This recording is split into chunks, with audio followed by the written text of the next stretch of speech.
kami dari kelompok 2 kelas 12 IPA 1 SMA Negeri 1 Dawar Blandong, Mojokerto, Jawa Timur, Indonesia.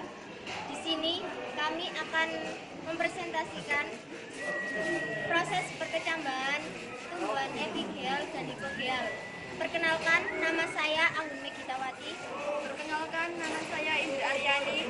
Perkenalkan, nama saya Ibu Surya. Perkenalkan, nama saya Mardian. Perkenalkan, nama saya Rizal Sutanama. Pertama-tama kita siapkan biji kacang hijau dan jagung. Setelah itu rendam dalam air selama 1 hari. Setelah direndam, telah muncul radikulanya seperti ini.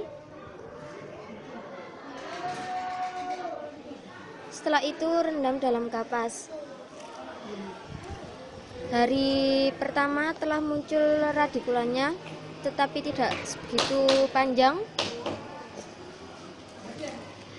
Hari kedua radikulanya telah sudah mulai panjang dan kotiledonnya sudah mulai pecah.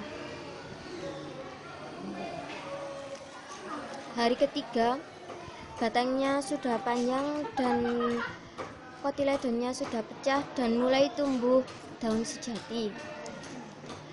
Setelah itu hari keempat daun sejati sudah tampak besar dan radikulanya sudah panjang. Selanjutnya setelah biji jagung direndam, kita taruh dalam kapas dan hari pertama sudah mulai muncul radikulanya.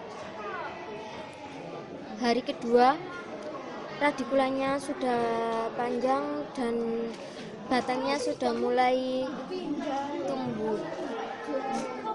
Hari ketiga daun sejati sudah tumbuh tetapi tidak terlalu besar dan ini kotiledonnya.